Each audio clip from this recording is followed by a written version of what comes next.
అందరికీ నమస్కారం. అమ్మ మాట అమ్మాయి బాట ఛానల్కి స్వాగతం. కథ చెప్పుకుందామా? నిజాయితీ పరులు. గోపవరం అనే గ్రామంలో నీలకంఠం 2 ఎకరాల మెట్ట పొలం గల చిన్న రైతు.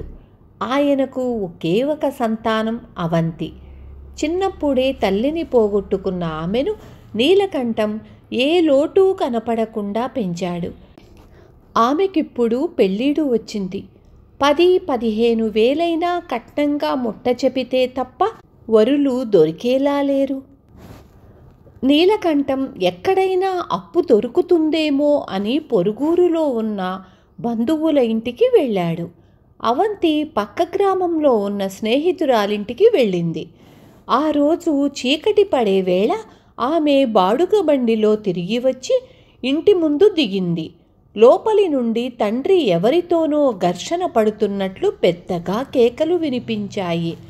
వయసులో పెద్దవాడివని ఇంతవరకు మర్యాద ఇచ్చాను. బుద్ధి మార్చుకొని ఉదయాన్నే నా డబ్బు ఇవ్వకపోయావో గ్రామాధికారికి ఫిర్యాదు చేస్తాను అంటూ ఒక 25 ఏళ్ల యువకుడు గబగబా వీధిలోకి వెళ్ళిపోయాడు. అవంతి ఇంట్లోకి పోయి తండ్రిని, ఈ గొడవంతా ఏమిటి నాన్న అని అడిగింది. నీలకంఠం కోపంగా, అన్ని సంగతులు నీకు చెప్పాలా? వంట పనేదో చూడు అన్నాడు. ఏనాడు పల్లెత్తు మాట అనని తండ్రి ఇంత గట్టిగా కసురుకోగానే అవంతి కళ్ళల్లో నీళ్లు తిరిగాయి. ఒక అరగంట మౌనంగా గడిచాక నీలకంఠం ఎంతో శాంతంగా, నీ పెళ్ళి వచ్చే నెలలోనే, అన్నీ నచ్చాయి, 10,000 కట్నం కావాలి అని వారం రోజుల క్రితం చెప్పిపోయారే, ఆ సంబంధం నిశ్చయపరచదలుచుకున్నాను అన్నాడు.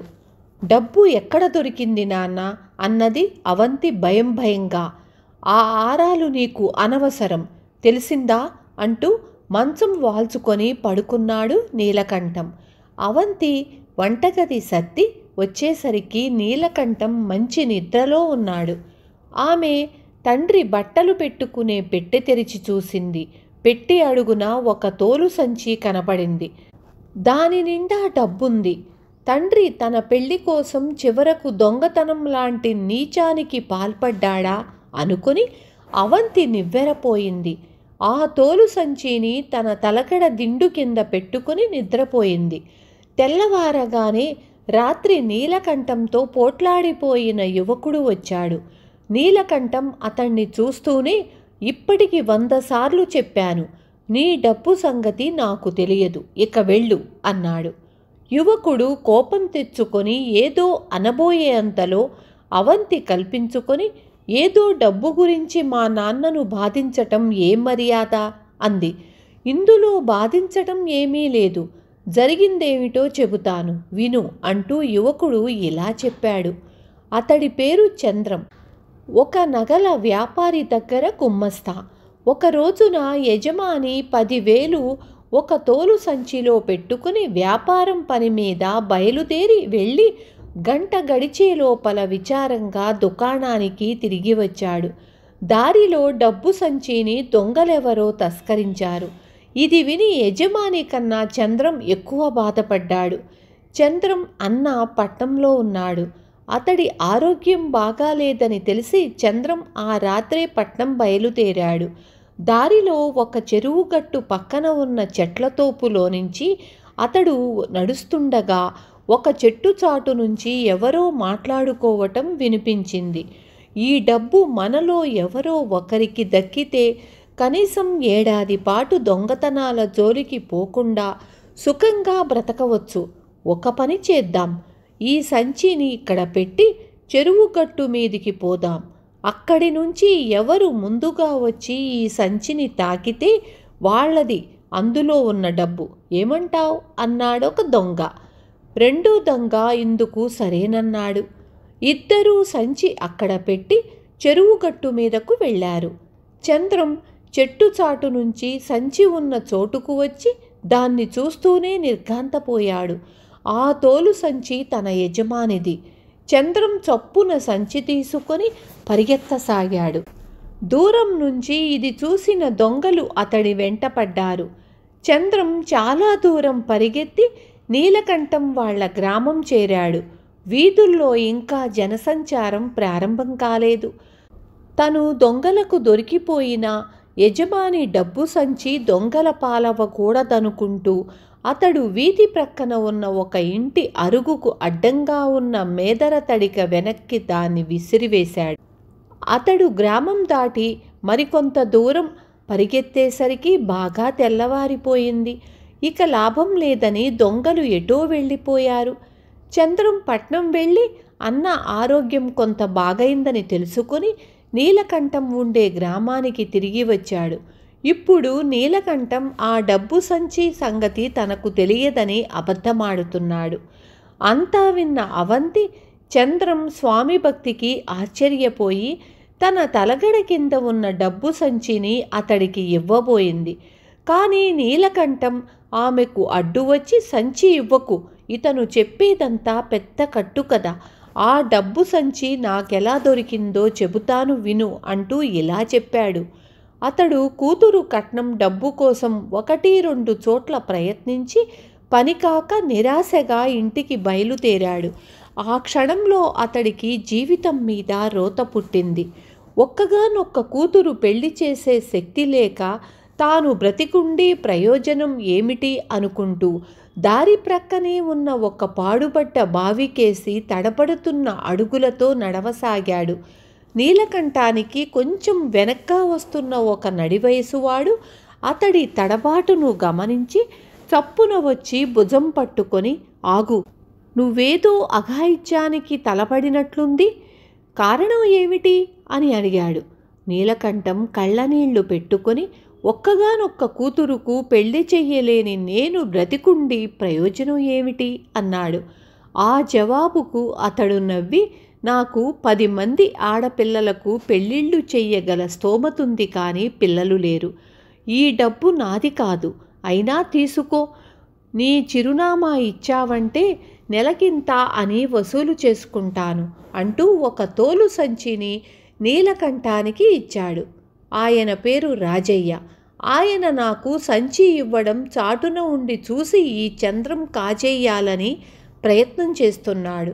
అవంతి, ఇతడి మాటలు నమ్మకు, సాక్ష్యం చెప్పడానికి ఆ రాజయ్య ఎక్కడ ఉంటాడో తెలియదు అన్నాడు నీలకంఠం చిరాగ్గా.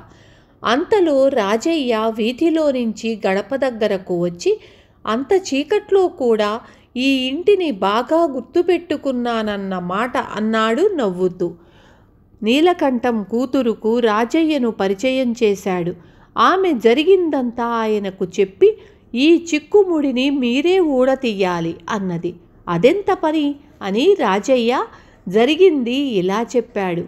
ఆయన పట్నంలో బంధువుల ఇంట పెళ్లికని సూర్యోదయానికి కొంచెం ముందుగా బయలుదేరాడు. నీలకంఠం వాళ్ళ గ్రామం చేరి అతడి ఇంటి వీధిలోకి వచ్చేసరికి వర్షం ప్రారంభమయ్యింది.